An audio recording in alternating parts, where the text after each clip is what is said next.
तो यहाँ पर आज हम डिस्कस करने वाले हैं एनवायरमेंटल स्टडीज़ में एयर पॉल्यूशन किस प्रकार से आपका फैलता है, इसका कारण क्या होता है, कितने कितने प्रकार की गैसें हैं जो आपके एनवायरमेंटल को बहुत ही नुकसान पहुँचा रही हैं। तो सब आज आपको बताएंगे और इसका हम उपाय भी बताएंगे, इसका नियंत्रण भी बताने वाले हैं। और बता दें आपको, आपका ये जो प्लेलिस्ट है एनवायरमेंटल स्टडीज़ का आप लोगों को हमारे चैनल पर मिल जाएगा। एक बार आप लोग विजिट ज़रूर कीजिएगा। जितने भी सब्जेक्ट हैं आप लोगों के ब्रांच के, आप लोग प्लेलिस्ट के द्वारा अपने ब्रांच के सब्जेक्ट को पढ़ सकते हैं। सभी चैप्टर आपको क्रम वाइज बताए गए हैं, इसलिए आप लोगों से हमारी रिक्वेस्ट है एक बार चैनल पर विजिट ज़रूर करें। अगर अच्छा लगे तो सब्सक्राइब ज़रूर करिएगा और अपने फ्रेंड्स के पास भी शेयर ज़रूर कीजिएगा। देखिए, जैसा आप लोग जानते हैं चैप्टर सेकेंड हमने स्टार्ट किया है और आज यह चैप्टर सेकेंड का थर्ड वीडियो आ चुका है।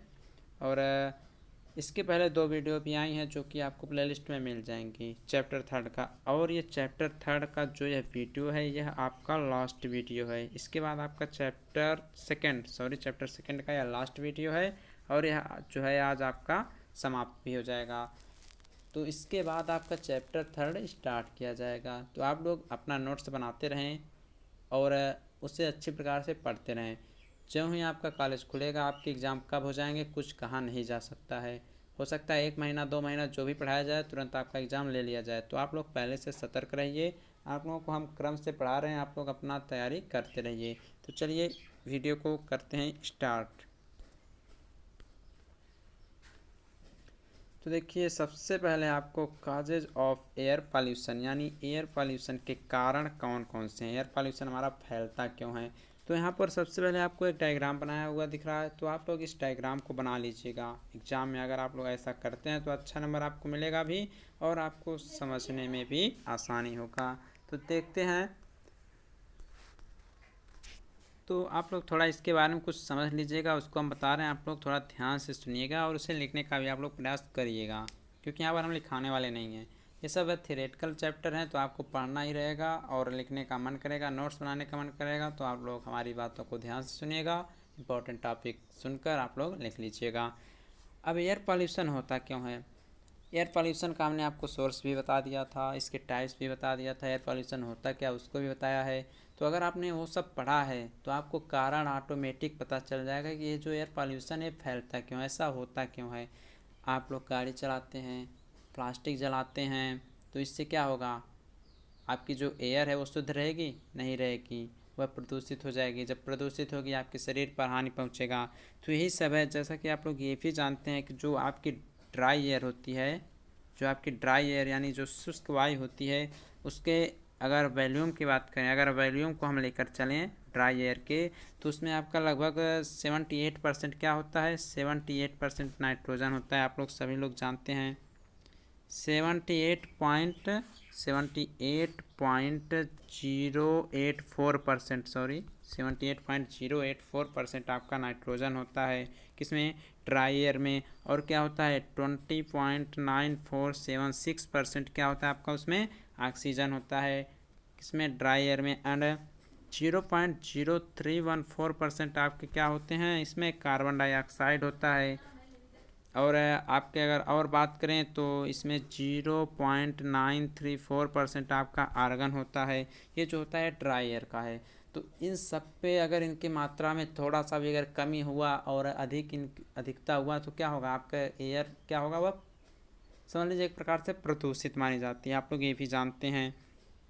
तो आपको क्या बताएं, जो वायुमंडल में ऑक्सीजन और कार्बन डाई का जो परसेंटेज रहता है, जो आपका ऑक्सीजन होता है और जो आपका कार्बन डाइऑक्साइड होता है, जो ऑक्सीजन और कार्बन डाइऑक्साइड होता है, इनका जो रेशियो होता है वह लगभग कितना रहता है, 21 रहता है। तथा कितना रहता है, 0.0314, इतने का इन दोनों में अंतर रहता है आपके वायुमंडल में, ऑक्सीजन और कार्बन डाइऑक्साइड में।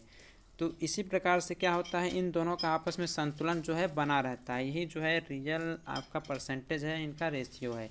लेकिन अगर इन्हीं में अधिकता होगी, कमी हो जाएगी तो क्या होगा, प्रदूषित होने लगेगी क्या, मेरी एयर, आपके वायुमंडल जो है प्रदूषित होने लगेगा।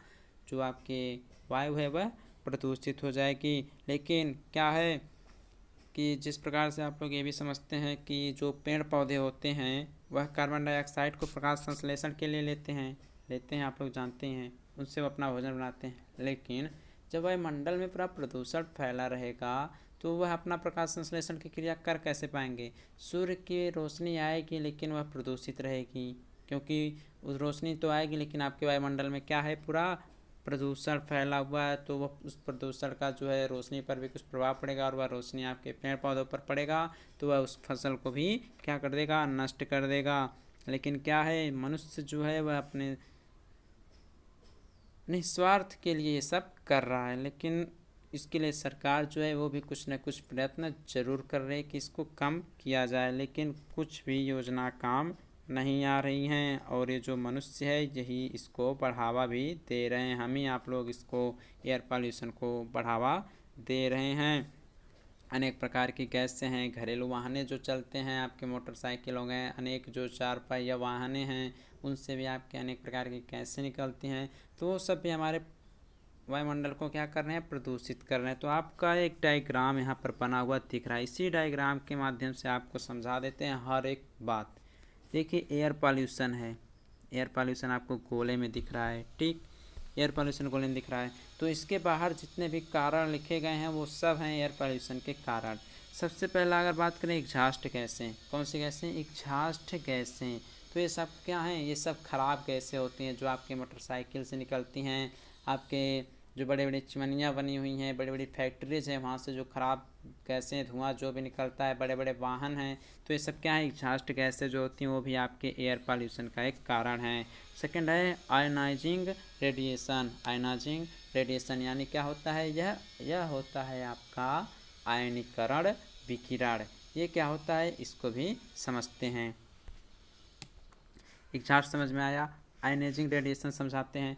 ये जो होता है आयनीकरण विकिरण होता है, यह एक ऐसी ऊर्जा होती है जो आपके एटम होते हैं, जो आपके एटम अणु जो होते हैं, यह ऐसी ऊर्जा होती है जो आपके एटम होते हैं, उस एटम से यह एनर्जी जो है यह निकलती है। और यह जो एनर्जी होती है यह इलेक्ट्रोमैग्नेटिक वेव जो होते हैं, विद्युत चुंबकीय जो तरंगें होती हैं, जैसे एक्सरे हो गए, गामा हो गए, बीटा हो गए, इन सब के पार्टिकल्स के द्वारा बने रहते हैं। ठीक है, एनर्जी जो इन सब का मिक्सचर रहती है। तो वो तो एनर्जी निकली है, आप लोग जानते हैं, उसे नष्ट कर नहीं सकते हैं, तो उसका किसी न किसी रूप में तो स्थानांतरण होगा। तो जब इसका कहीं नहीं यूज होता तो आपके वायुमंडल में जाती है और क्या करता है, उसको प्रदूषित करता है। तो इस प्रकार से आपका जो है आयनीकरण विकिरण द्वारा भी आपका प्रदूषण फैलता है। आगे है इसमें रेडियो एक्टिव एलिमेंट। ये क्या है, ये जो है ये सब रेडियो एक्टिव तत्व होते हैं, जैसे यूरेनियम, रेडियम और रेडॉन, ये सब जो हैं इन सब के द्वारा भी आपका एयर जो पॉल्यूशन है वो बढ़ता है, उसको बढ़ावा मिलता है। तो अगर आप लोग चाहें तो हेडिंग वाइज भी इन सबको लिख सकते हैं, मतलब एग्जॉस्ट गैसों के द्वारा आपका फैलता है। लेकिन अभी हम आगे कुछ और बताने वाले हैं, इसमें थोड़ा और आगे हम कुछ बताने वाले हैं, कुछ एक लाइंस हैं जिसे आपको हम लिख कर बता देंगे और आप लोग अपने बुक या जो भी आपकी कॉपी है उसमें आप लोग नोट डाउन कर लीजिएगा, लेकिन फिगर से समझने में आपको आसानी होगी। अगला है स्मोक एंड ग्रिड, जो आपका धूम्रपान होता है, सब लोग धूम्रपान करते हैं। तो ये तो है नहीं कि आप लोग उसे कहीं पर थूक दिए तो ऐसा पड़ा रहेगा, ऐसा नहीं है, उससे भी कुछ गैसें निकलती हैं। जहाँ पर इसकी फैक्ट्री है वहाँ से भी नकारात्मक गैसों का प्रसार होता है जो कि आपके वायुमंडल में जाता है, हानिकारक पहुँचाता है। इससे ही आपको दमा, खांसी, बुखार जो भी है सब बहुत तेज़ी से फैलता है। किसके कारण, एयर पॉल्यूशन के कारण। एयर पॉल्यूशन क्या क्यों हो रहा है, हमारे आपकी गलती से हो रहा है। अगला है इसमें फोटोकेमिकल स्मॉग। क्या है, फोटोकेमिकल स्मॉग यानी प्रकाशिक रासायनिक धुंध। प्रकाशिक रासायनिक धुंध ये क्या होता है, इसको भी हम समझाते हैं। प्रकाशिक रासायनिक धुंध, सूर्य की किरणें हैं, अभी अभी हमने आपको बताया पेड़ पौधों पर क्या प्रभाव पड़ता है। जब हमारे वायुमंडल में पूरे प्रदूषण फैला ही रहेगा, सूर्य की रोशनी नीचे आएगी, जो आपके पेड़ पौधे हैं वो प्रकाश संश्लेषण की क्रिया करेंगे तो करेंगे, लेकिन जो रोशनी रहेगी वह भी कुछ न कुछ प्रदूषित होकर नीचे आएगी, पेड़ पौधों पर पड़ेगी, पेड़ पौधे हमारे नष्ट होंगे, नष्ट नहीं होंगे तो आप लोग उसे खाएंगे, खाएंगे तो आप लोग बीमार पड़ेंगे। तो ये सब किस कारण हुआ, एयर पॉल्यूशन के कारण। और अगर बात करें तो एयर पॉल्यूशन ही ऐसा है जो सबसे खतरनाक प्रदूषण है, क्योंकि यह पूरे वायुमंडल में, पूरे विश्व में फैला हुआ है। एक जगह से अगर निकला तो पूरे वायुमंडल में वह फैलेगा, तो एक आदमी से हर तरफ वह फैल जाएगा। अगला है बायोसाइड्स, पेस्टिसाइड्स, यानी ये होता है आपका जैव कीटनाशक। आजकल क्या हो गया है कि अनेक प्रकार के कीटनाशक दवाइयों का भी यूज़ किया जा रहा है, तो उनसे क्या हो रहा है कि अनेक प्रकार की गैसें भी तो निकलेंगी।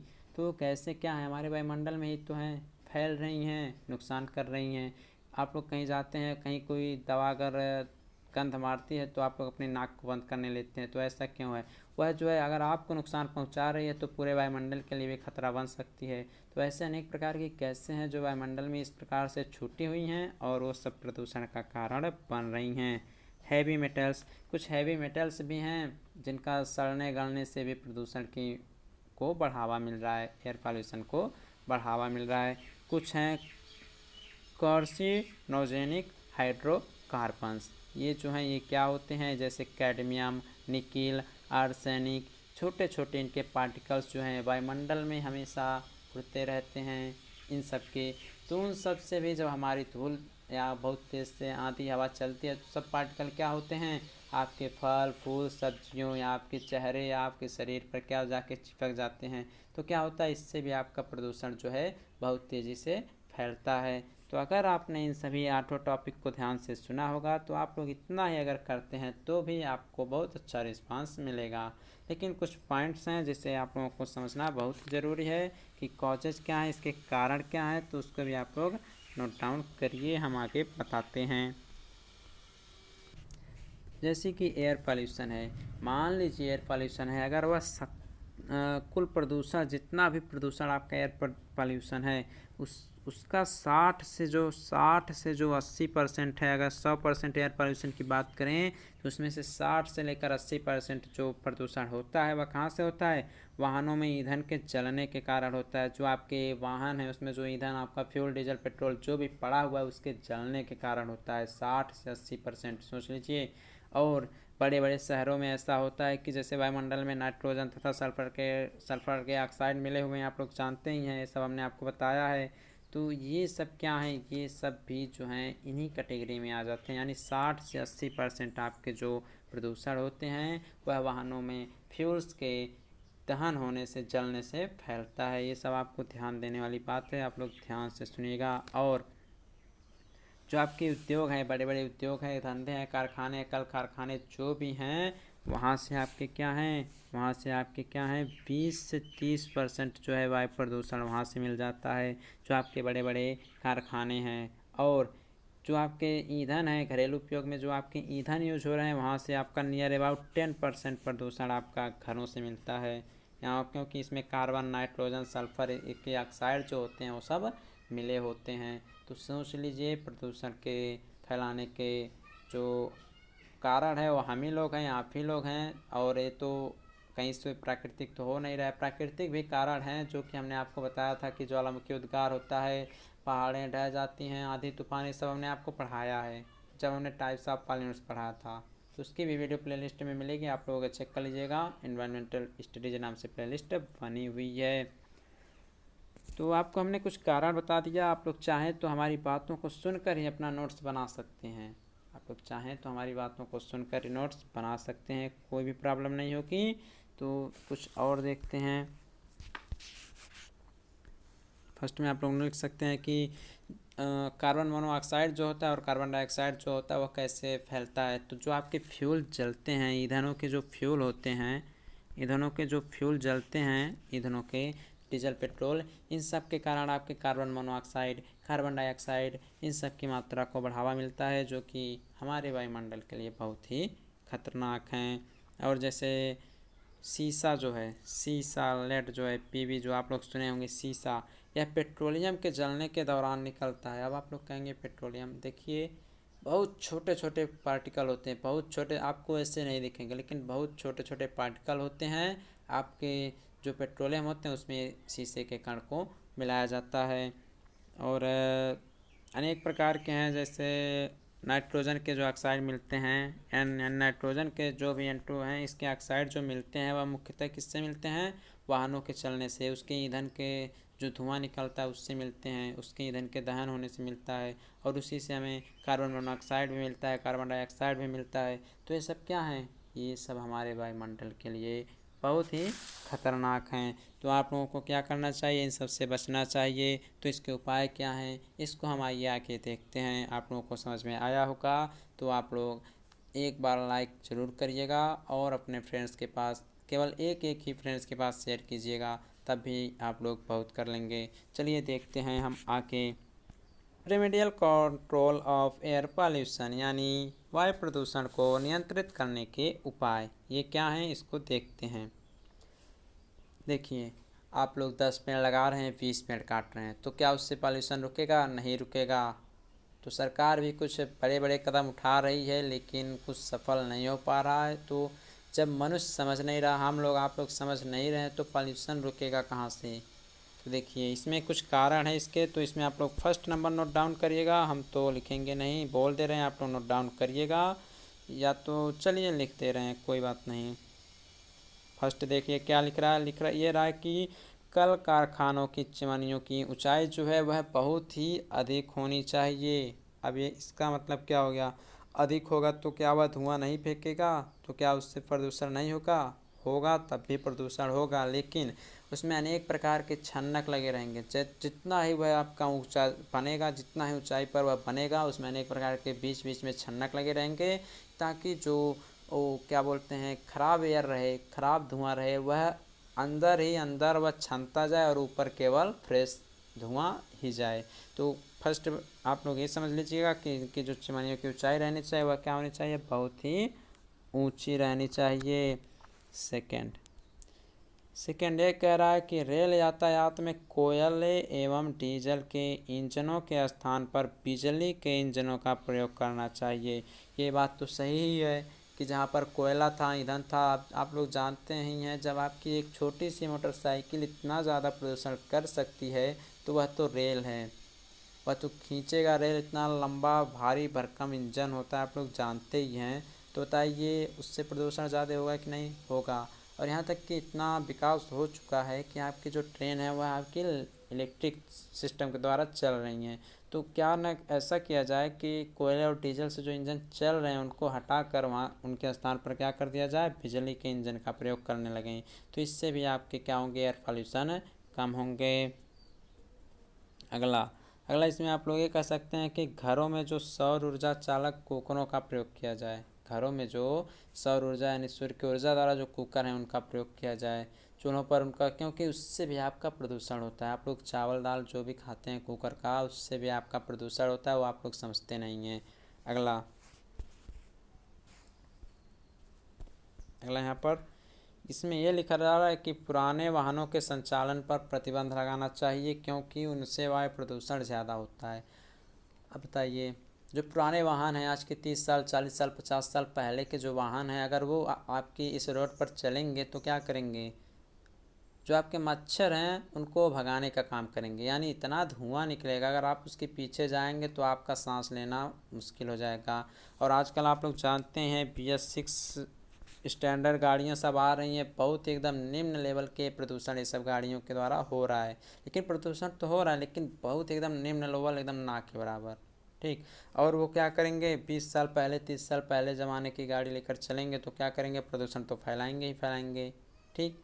तो इन सब पर क्या करना चाहिए? प्रतिबंध करना चाहिए, क्योंकि इनसे जो होता है वायु प्रदूषण की मात्रा जो होती है वह बहुत तेज़ी से फैलती है। और अनेक प्रकार के हैं, तो इसको एक हेडिंग के द्वारा समझाना चाहेंगे। तो इतना तो आप लोग इसमें लिख देंगे remedial control of air pollution में।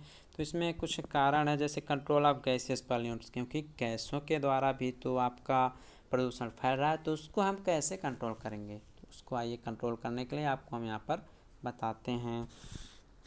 तो गैसियस के लिए आप लोग क्या करेंगे, इसको भी समझ लीजिए। जैसे कि गैसियस के लिए आप लोगों को क्या करना पड़े, इसके लिए 3 तकनीक का आप लोग प्रयोग कर सकते हैं। फर्स्ट आपका होता है, इसमें देखिए लिखा गया है कंबस्चन, सॉरी आपकी स्क्रीन पर ही लिखा गया है, इसे आप लोग नोट डाउन करिए। तो इसमें देखिए आपकी स्क्रीन पर लिखा गया है दहन यानी कंबस्चन। इसका मतलब ये होता है कि जो उपचयनी गैसें होती हैं उनके प्रदूषकों को उस तापमान पर पूर्ण रूप से जला दिया जाए तो भी प्रदूषण कम हो सकता है। सेकंड है एब्जॉर्प्शन यानी अवशोषण। तो उच्च जो उपयुक्त अवशोषकी पदार्थों होते हैं जो भारी भारी मतलब अनेक प्रकार के नकारात्मक गैसों को अवशोषित कर लेते हैं, तो उससे भी आपके प्रदूषण को नियंत्रित किया जा सकता है। अगला है अधिशोषण यानी एडसॉर्प्शन।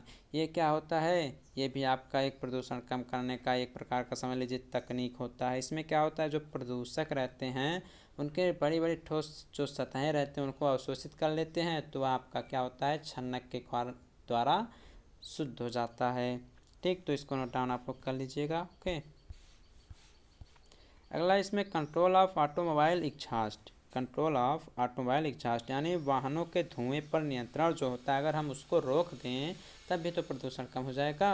तो देखिए सबसे पहले इसमें आप लोग नोट डाउन करिए, लिखा गया है कि नए प्रकार के इंजनों को विकसित करके, अगर खास तौर पर बात करें तो जो वाष्प गैस द्वारा आता है इंजन, उसका प्रयोग करें तो आपका प्रदूषण ना के बराबर रहेगा। ठीक, सेकंड आपका है कि नए प्रकार का ईंधन प्रयोग करें।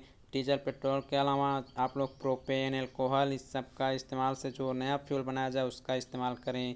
ओके, और तीसरा आपका इसमें ये कह रहा है कि वाहनों की अच्छे प्रकार से देखभाल करें, टाइम टाइम से उसके इंजन की जांच कराया करें ताकि वहाँ पर अगर प्रदूषण वह कम से कम प्रदूषण की मात्रा को फैलाए। और बात करें फोर्थ नंबर, यहाँ पर दिख रहा है आपको फिल्टरों का प्रयोग करें। अनेक प्रकार के फिल्टर हैं जो आपके मोटरसाइकिल के इंजन में लगाए जा सकते हैं, तो उससे भी आपके प्रदूषण को कम किया जा सकता है। फिफ्थ आपका आता है नियम के द्वारा नियंत्रण। और इसमें मान लीजिए जो अगला है आपका नियम के द्वारा नियंत्रण, सब आपकी स्क्रीन पर लिखा है गया, आप लोग खुद पढ़ लीजिए, थोड़ा बहुत हम समझा ही देते हैं। तो नियम के द्वारा नियंत्रण ये क्या है, जैसे मोटर वाहन एक्ट आपका लागू किया जाता है, ये सब आपको पढ़ाया जाएगा। फोर्थ सेमेस्टर में एक सब्जेक्ट मिलेगा ईसी एनर्जी कंजर्वेशन, तो उसमें ये सब पढ़ने को मिलेगा।